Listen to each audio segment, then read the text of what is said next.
Hey everyone, I hope you all are doing well and that all is good with you all. I wanted to get on here and share an experience I had with God. And if you're not familiar with my videos yet, I've just decided to start doing this.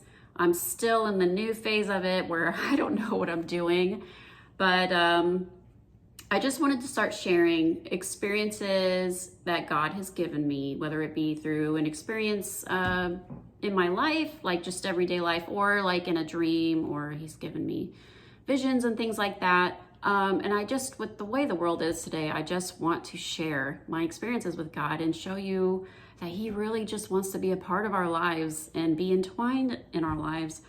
And so today, if you haven't seen my other videos, those are two dreams that I've had previously. And the one about anxiety it's a life-changing thing for me, and I really hope that you guys check it out and maybe it can give you comfort as well if you deal with anxiety like I do.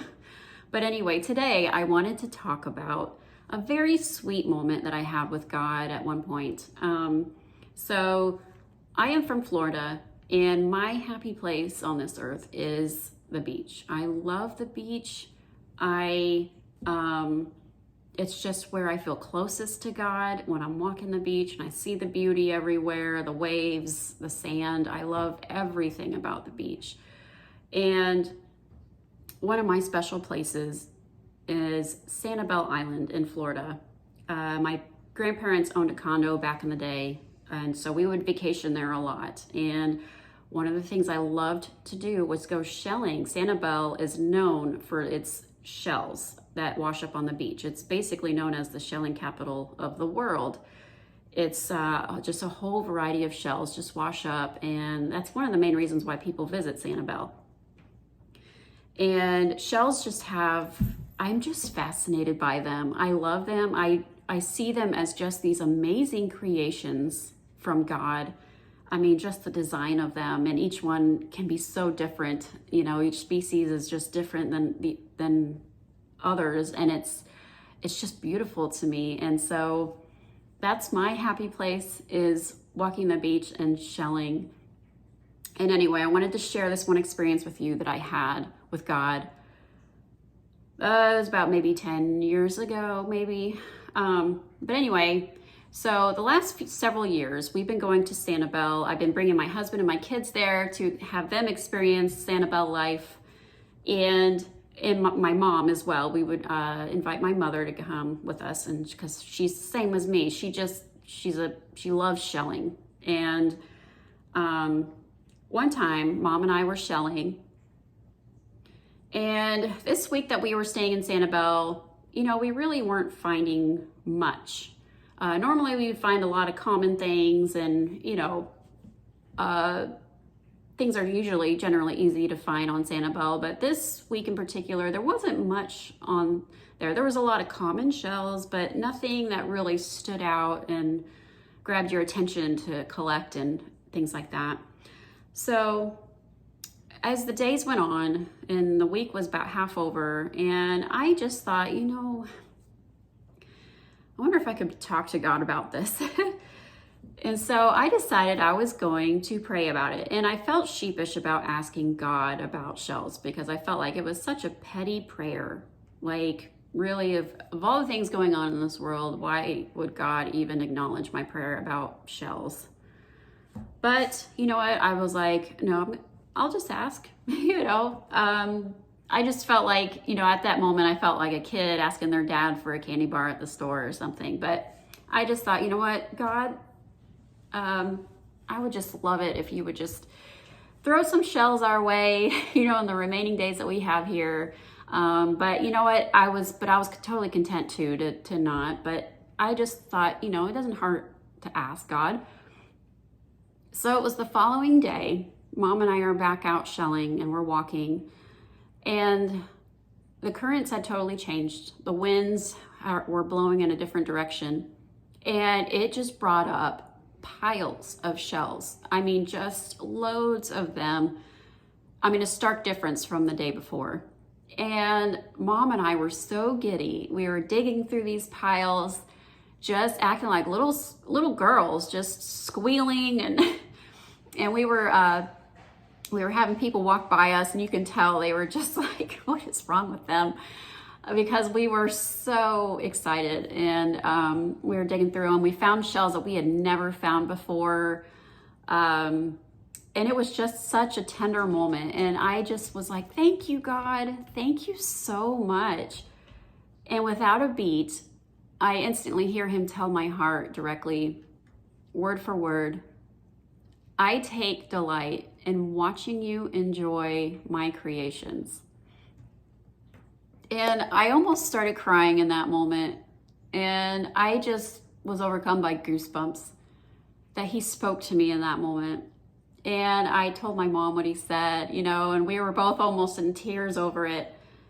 And it just made me realize that he takes delight in us, and he takes delight in the things that we care about and find fascinating. And no prayer is too small or too petty for God. Neither is something too big for God to pray over, to pray about, to pray to him over. So I just wanted to share that with you, to come to God for anything at all. Whether you think it's too small or too big, it doesn't matter.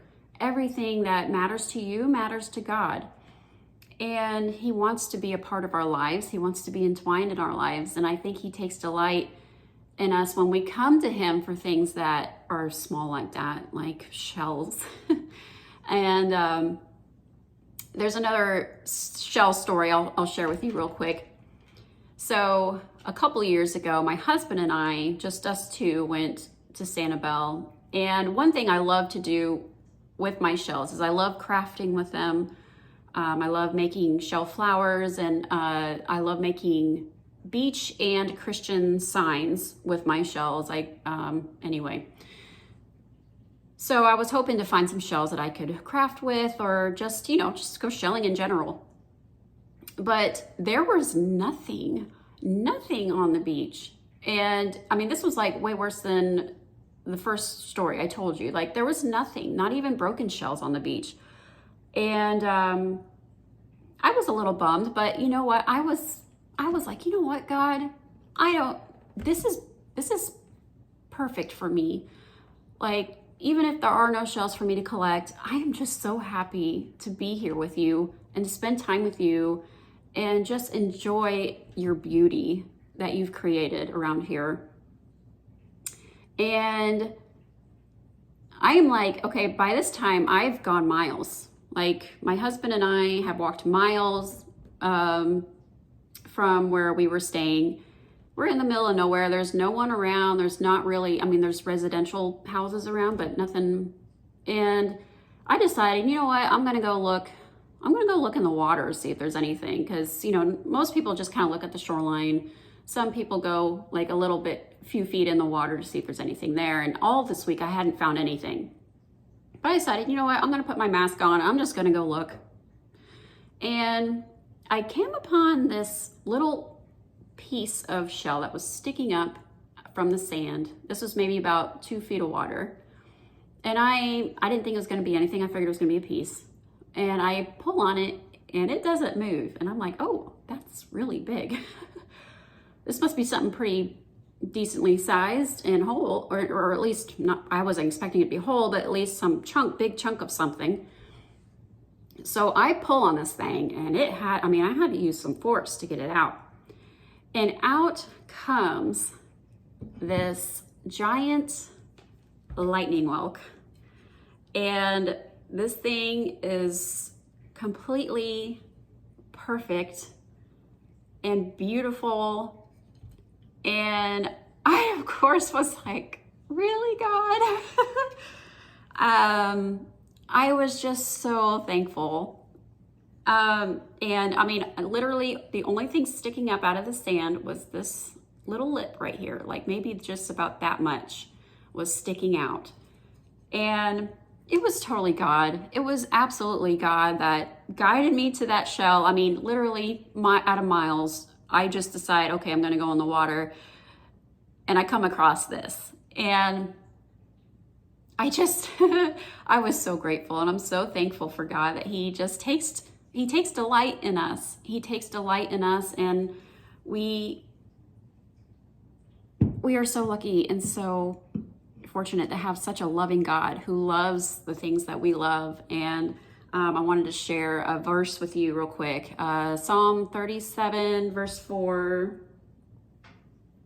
says, "Take delight in the Lord, and he will give you the desires of your heart." And God just loves us so much. He truly does. And he just wants to be a part of your life. And he just wants to talk to you. He wants that relationship with you. And he wants even the smallest, pettiest things, he wants you to talk to him about. And I just think that's so cool. We have such a cool God, an amazing God, and a loving and generous God. And he wants to be entwined in all of your life. And so don't ever think that coming to God about a certain situation is too petty or too small or too big for God, because he wants all of it. He wants all of you. He wants that relationship with you. And so I encourage you to pray to him, to talk to him about anything. Take care. And I just want to show you my own little shell collection. This is just a small amount of shells I found, whether in Sanibel, or I think there's a few in there that I found in Galveston, Texas. This beauty is a coveted shell that many people searched decades for.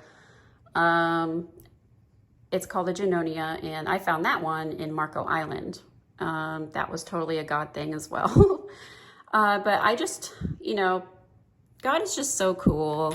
He's so amazing. And I mean, the design of these things, it's just beautiful, right? It's so gorgeous. And ooh, there is a bug in there. Oh my gosh.